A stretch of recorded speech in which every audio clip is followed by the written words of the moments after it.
Thousand Words podcast. Join us as we discuss the antics of pro athletes, sports politics, and everything in between. No sport nor athlete is off limits. Now, get you a pitcher of wine and enjoy the show. Here are your hosts, Lene and Linnell Fletcher, aka the Fletcher Twins. Hey guys, welcome back to another episode of A Picture is Worth 1,000 Words podcast. It's your girl, Nelly Nell. And this is another solo episode. It's actually the last episode of the year and my last solo episode. So thank you guys for tuning in. So let's just talk about it. Drinks. I'm not sipping on any wine tonight because I just worked out, and I'm working out because, as you know, we are going to Cabo, Mexico next week, and I want to look good. So I'm not drinking during the week. And I have to get the body together, get it tight and right. Anyway, so this past weekend, what did I do? So I worked on my new project, which I will be announcing sometime in 2023. So I worked on that, which I got some good progress on that. So I'm happy about that. And I chilled. I, of course, watched football on Sunday. We'll get to those games later on. And I told you guys I was watching a lot of Christmas movies. So this weekend, I watched my favorite Christmas movie of all time, which is Home Alone. So I was very excited to see that again. And so I guess this next weekend, I'll watch Home Alone 2, Lost in New York.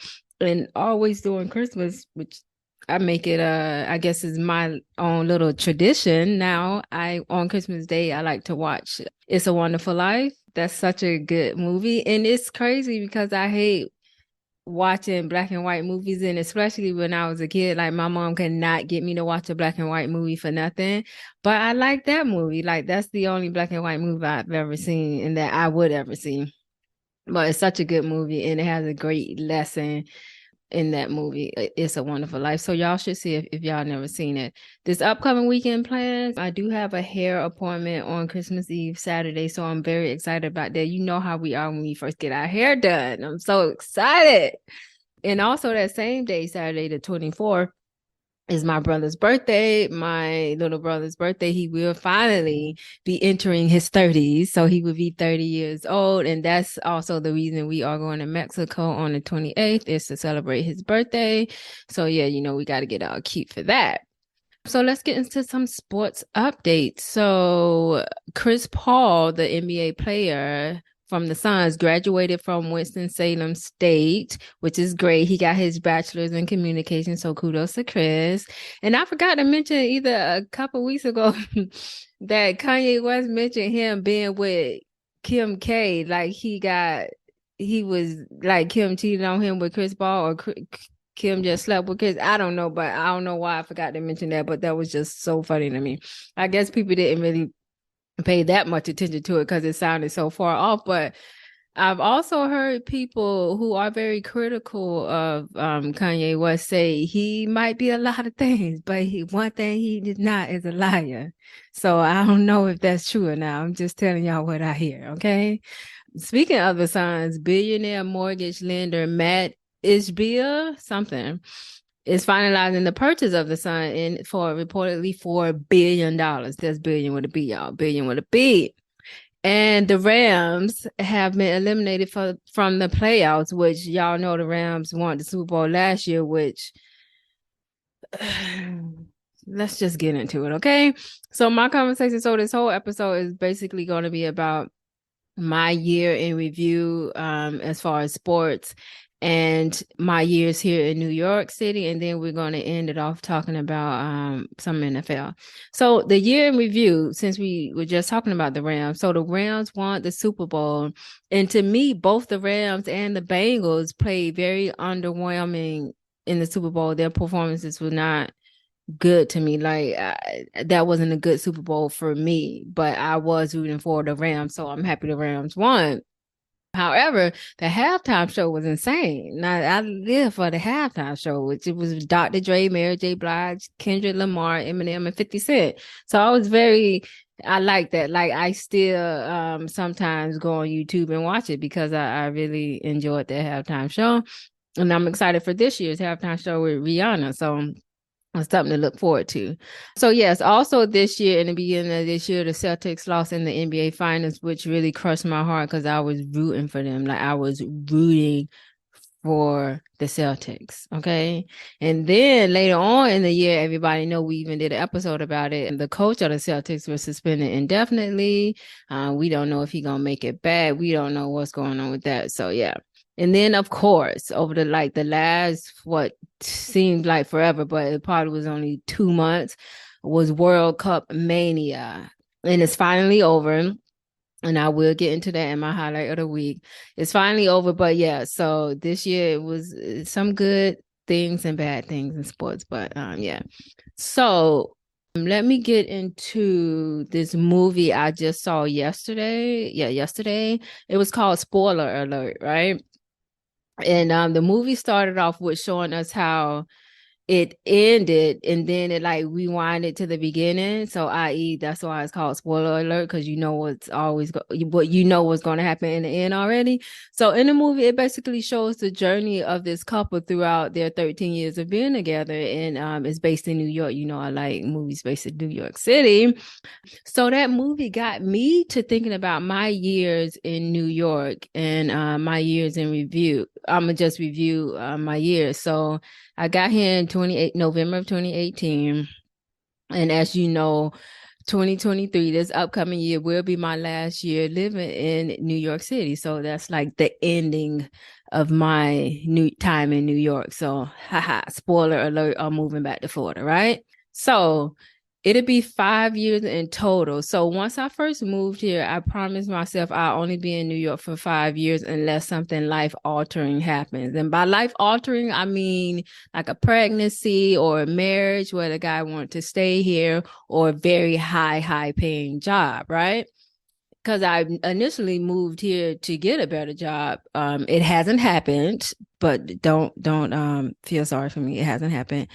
So that's why I'm moving back, because none of those things happen. And I used to see it as a failure, but then I started to think about it and I was like, but the journey wasn't bad. I had great experiences here. I met new people. I got some friends for life, like my girls, Alex, Jenny, Maritza, Crystal, Monica, Esther, and Gabby. So I gained a lot of friends. And with that being said, since this will be my last year, I need a New York City bucket list. Like, so y'all need to DM me some things I need to do in New York before I leave. Okay, DM me, email me, do whatever, because I'm gonna try to get everything done on that list and post about it and stuff. So in the movie, the main character was very rigid and he was a workaholic. And to his coworker one night after work made him step out his comfort zone. They went to like this bar or whatever, and he ended up meeting the love of his life, hence their journey together and then the end. So I moved to New York all by myself, and that was way out of my comfort zone because, as you know, I don't like people like at all. I only like being around basically my sister. And I love Florida. So it was completely out of my comfort zone. But in a new city, you have to talk to people and you have to make friends, or your life is going to be long and dry. Like my phone has been for the last 4 or 5 months. It's been very dry, y'all. Very dry. So in stepping out of my comfort zone, I have not only overcome a goal of mine, but I've also met people that I would have never met before moving here. I also started this podcast because I wanted to have more time with my twins since we were no longer going to see each other as often. And through this podcast, I've also discovered an amazing podcast community, and I've gained friends that way as well. And let me shout out to some of the people, podcasters that I'm cool with. Rosie from the Rosie Perspective. And actually, y'all need to go Spotify, Apple, whatever, Google her last episode. I believe it is featuring the host of Too Much Game podcast. I want to say his name is Uncle Dolomite, but I'm not sure. But her last episode is called Logic versus Emotional. It's so good. Y'all need to go. It's the Rosie Perspective podcast. Go listen to that episode right after y'all listen to this. Okay, and then Cherry, and then my girls from So Problematic podcast. Shout out to them. James, Najee. So I've met a lot of people through the podcast community. So I would have never done that had I not moved to New York and wanted to start a podcast with my twin. So I have no regrets about moving to New York or moving back to Florida for that matter, because I know things are going to be great for me in Florida. I already started looking at homes just to see how the market is and things like that. And I've already started looking at jobs. I'm planning on meeting with this financial portfolio manager after the holidays who will hopefully become my mentor and like help me with the steps I need to take in order to become a portfolio manager like her. So things are actually looking up. So as I said before, my time in New York was not a failure. It was just a part of the journey, and I'm grateful for it. Y'all have to learn how to enjoy the journey while y'all in it, because anything can happen. Things not gonna happen on your timeline. It's not gonna happen like the way you want it. It's not always you gonna run off together holding hands in the sunset and stuff like that. Or you actually might do end up like that, but the journey might be a little rough or something like that. But no, just enjoy the journey, and once you get to the end, and it's going to be all that much more great, and you're going to be grateful for how you made it to that point. When y'all go through some stuff, it makes the end result much better, and you appreciate it more, way more than if it was just handed to you. Okay, that's enough about me. Let's talk about some NFL. So Tom Brady got beat again against the Bengals, and I started watching this game, right? But it seemed like every time, I think like it's like a hex on me or something, because every time I watch the Bucks, well, Tom Brady he plays amazing, and I'm mad for the rest of the week, right? But like last week when the 49ers killed them, I missed that game. And I'm like, why every time I watch him, he play good, but when I don't watch him, he play bad? That's what I want to see. I want to see when he plays bad. So I started watching this Bengals game, and he was doing good. And then I was like, no, I'm not going to do it. I'm not about to sit here and watch Tom Brady win another game.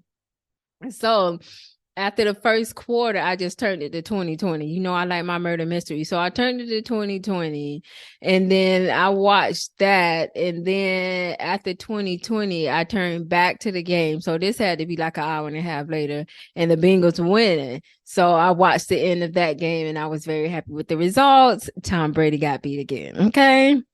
The Jaguars beat Cowboys in overtime. Pick six. The Chiefs won in overtime, and I was mad because I'm like, why the Chiefs going to overtime with this team? Like, what's up? Like, y'all got issues? Because y'all trying to go back to the Super Bowl, right, Chiefs? Y'all need to do something. We shouldn't be struggling with teams that's struggling, okay?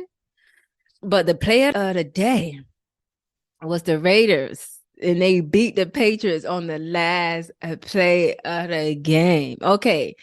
I know y'all all saw the play, but let me just reiterate what happened. Okay, 3 seconds on the clock, score is 24-24. So anybody with common sense know that the person with the ball, which the Patriots had the ball at the time, would just hike the ball and kneel, right? That's the only logical thing to do. So everybody, first of all, when everybody was analyzing this play, everybody kept saying this was the dumbest play in history in regards to the Patriots because they could have knelt and went into overtime, right? But maybe because I was rooting for the Raiders, I thought it was the most exciting play I've ever seen in a long time. I wasn't concerned about the Patriots at all. I guess, I don't know. Everybody kept saying the Patriots this stupid play that, dumb play this. And I'm like, but it was another team on the field. Can we talk about how good the Raiders did instead of how bad the Patriots did? Let's talk about the Raiders. Or maybe I just like looking on the positive side of things. I like positive things. So I'm not going to talk about the negative, okay? So this is what had happened. So Chandler Jones, y'all know by now, let me start from, they hiked the ball to the running back. The running back got like maybe 10, 15 yards, and I guess he got a little cocky.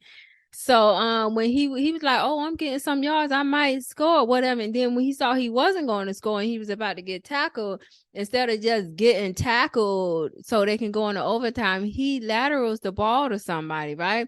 And now that man is running wild, and then he about to get tackled. So he ladders the ball to Mac Jones, but Mac Jones didn't catch it. It was intercepted by Chandler Jones. Yeah, they got the same name, but they're not related, okay? So it was the way Chandler Jones stiffed arm Mac Jones and stepped over him that gave me life. Like that stiff arm step over, that's what I'm going to call it, the stiff arm step over. I literally watched that play 100 times. Like I continue to watch it today at work because I still can't believe that happened, right? Because Chandler Jones initially missed the tackle. So if y'all watch that play closely, just watch Chandler Jones. Don't watch the running back or whatever, the person with the ball. Watch Chandler Jones. So he initially missed the tackle. He missed tackling the running back. Then somebody ends up falling on his back. Then he is slow to getting up, but once he get up, he jumps in the air and essentially snatched the ball out the air and then proceeds to stiff arm and step over Mac Jones while I guess Mac Jones was trying to tackle him. By the way, they need to start teaching quarterbacks how to tackle, or at least how to pretend and look like they trying to tackle. Because I don't know what Mac Jones did. Somebody tell me what Mac Jones did on that play if he tried to stop the ball from moving forward, because I can't see that. Anyway, Chandler, and I like that name, by the way. I like Chandler. He went on to score a touchdown, and that was the end of the game. So from a 24-24 3-second in regulation game to the Raiders winning in a miraculous style play was my highlight of the week. Like, I was mad that the Jets lost because we could have beat them, but that just put a smile on my face. I was happy for the rest of the weekend because of that Raiders game. And I see a lot of people talking about, oh, it was rigged, it's rigged, and all that. If it is rigged, can y'all rig some more plays so it can be an ending like that? Because I'm here for it. I like exciting plays. Let it be rigged. I don't care. Okay. But go Chandler Jones, you the MVP of the week. I hope he get like player of the week or AFC player of the week something, because he needs something, because that was great. From missing a tackle to scoring a touchdown. What? You got my vote. Anyway, here are some of my predictions for some of the games for this week. The Jaguars at the Jets. Now, the Jaguars have been playing good as of recent, okay? So I won't be surprised if they beat my Jets, because I was saying all this year it wasn't our defense fault, it was our offense fault. But the last game, I forgot who we just played that just beat us. I was so upset. The defense let me down because we were up by 3 points. We couldn't stop the other team. Or I don't know how many we were up by, but we were up, but we couldn't stop that other team. And I was like, are you serious? Like, y'all, this is when the defense shows up. How y'all be showing up at all them other games, but when it's time to show up, y'all don't show up. So I was very disappointed in defense, but I'm gonna still go with my Jets over the Jaguars. We home, we mad, we trying to scrape to get in the playoffs, but we'll see what happens. The Bengals at the Patriots, I'm going with the Bengals. Giants at Vikings, that's going to be a good game. Vikings is so iffy. I do think the Giants, I have to see if who out or not, if any players are out. Because right now I want to go for the Vikings, but I don't know. I might go for the Jets in the upset. And then the Eagles at the Cowboys. I hear that Jalen Hurts might not play. And the Cowboys did just lose in overtime, so they're upset. So I'm going to be going for the Cowboys. But I really want the Eagles to win. But if I put money on it, which I am, I'm a root for the I'm gonna put my money on the Cowboys. So yeah. So let's get to the highlight of the week. The highlight of the week is the Argentinian football team. So yes, so there's the World Cup update that you guys been waiting for. World Cup. I mean, soccer isn't my sport, but I am going to talk about this. So the Argentinian team won over France, like I said, and it ended with a shootout. So supposedly it was one of the most exciting games in World Cup history. I kept seeing and hearing everybody talk about it. And Messi, I guess, he was the person that kicked the ball. I don't know, but I've heard of Messi before. And he's a great player from the things I've heard about him. So congratulations to them. I know Cristiano Ronaldo, he's a football player as well. He can get me to watch soccer. That's probably the only person that can, because he has a nice face to look at. He has a nice face to look at. Okay. All right. So kudos to Argentinian. And I know a lot of Argentinians from Florida and from here and in New York. So they was extremely happy about their win. So kudos to them. Because soccer is, that's running up and down that field. No, ma'am, I cannot do it, and I won't try. And that's why they get paid the big bucks, I guess. Anyway, this is the last episode of the year, so Merry Christmas, Happy Hanukkah, Kwanzaa, Happy New Year.